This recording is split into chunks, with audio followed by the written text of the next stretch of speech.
قرآن مجید یہ ادب سکھاتا ہے، اذا جاءہم امر من الامن او الخوف اذاعوا به، یہ قرآن منافقوں کی پہچان بتاتا ہے کہ انہیں کوئی خبر ملتی ہے، وہ خبر مثبت ہو یا منفی، پازیٹیو ہو یا نیگیٹو، امن کی ہو یا خوف کی، وہ فوراً اس خبر کو پھیلا دیتے ہیں۔ اور آج کل خبر کے پھیلانے کے جو سورسز ہیں، ایس ایم ایس کے ذریعے اور میسیجز کے ذریعے اور انٹرنیٹ کے ذریعے آپ کو ایک میسج ملتا ہے اور اس پر نیچے لکھا ہوتا ہے کہ آپ اس میسج کو ذرا فارورڈ کریں تو آپ کو ثواب ملے گا۔ آپ بالکل تحقیق کیے بغیر کہ یہ خبر صحیح ہے، یہ میسج صحیح ہے، اس کے بھیجنے والا کون ہے، آپ فوراً جنت کی نیت سے اس میسج کو فارورڈ کر دیتے ہیں اور جہنم سے قریب ہو جاتے ہیں۔ یہ نادانی ہے، یہ غلط بات ہے۔ قرآن مجید ایک ادب سکھاتا ہے، وَلَوْ رَدُّوهُ، صاف فرماتا وَإِلَى الرَّسُولِ وَإِلَى أُولِي الْأَمْرِ مِنْهُمْ، تمہیں کوئی میسج ملے، تمہیں کوئی پیغام ملے، قرآن کہتا ہے، یہ میں نہیں کہہ رہا ہوں، میرے استاد اور میرے پیر نہیں کہہ رہے ہیں، کوئی عالم دین نہیں کہہ رہا ہے، کسی جماعت کا امیر نہیں کہہ رہا ہے، قرآن کہہ رہا ہے کہ تم کو کوئی میسج ملے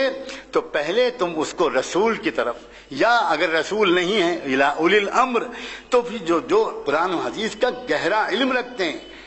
جو اہل حل و عقد ہیں، جو ویژنری لوگ ہیں، جو سمجھدار لوگ ہیں، ان سے پہلے مشورہ کیا کرو کہ مجھے یہ کہا جا رہا ہے، مجھے یہ کال دی جا رہی ہے، میرے پاس یہ میسج آیا ہے، میرے پاس یہ خبر آئی ہے، مجھے کیا کرنا چاہیے۔ قرآن کا حکم ہے یہ، اور قرآن مجید یہ بھی ادب سکھاتا ہے کہ مومنوں کی صفت یہ ہے کہ اذا ذکروا بآیات ربہم لم یخروا علیہا صما وعمیانا، کہ ان کو جب قرآن مجید کے حوالے سے کوئی بات کہہ دی جائے تو وہ اندھے بہرے ہو کر اس پر گر نہیں پڑتے۔ الٹی بات ہے، آپ یہ ایکسپیکٹ کر رہے ہوں گے کہ قرآن تعریف کر رہا ہے ہوگا ان لوگوں کی کہ جہاں اللہ رسول کے حوالے سے کوئی بات کہہ دی گئی بس ایک دم فوراً قربان ہو گئے۔ قربان جائیں قرآن مجید کی متوازن تعلیم پر کہ قرآن نے یہ سکھایا کہ نہ، تم کو ہزار قرآن کے حوالے سے کوئی بات کہی جائے، لم یخروا علیہا صما وعمیانا، اندھے بہرے ہو کر اس پر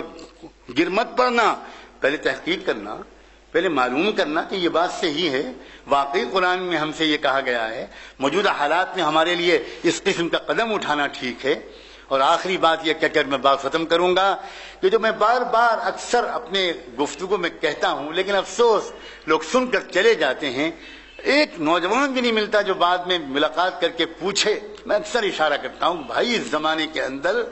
ہمیں اس ظلم سے نکلنے کے لیے اور پوری امت کو اور انسانیت کو ظلم سے نجات دلانے کے لیے کیا کرنا چاہیے قرآن و حدیث کی روشنی میں کوئی آ کر پوچھے تو ہم بتائیں۔ اللہ کا شکر ہے یہ عاجز دن رات اپنی چھوٹی سی صلاحیت کے مطابق عملی کاموں میں لگا ہوا ہے،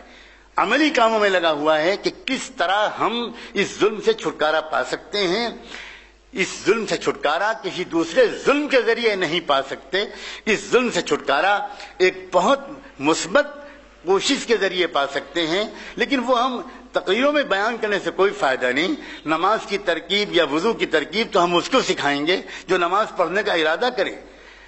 کوئی اگر یہ جاننے کی کوشش کریں ہمارے نوجوان تو پھر آخر ہم کریں کیا؟ اگر یہ راستہ غلط ہے تو پھر ہم کو یہ بتائیے کہ راستہ صحیح کیا ہے۔ میں بہت اشارے کرتا رہتا ہوں اور چھوٹے سے 15 منٹ کے 20 منٹ کے بیان میں اشارے ہی کیے جا سکتے ہیں۔ کیا کرنا چاہیے ہم کو، یہ خلا کیسے پر ہوگا، یہ تو ہم ان کو بتائیں گے اور بتا رہے ہیں۔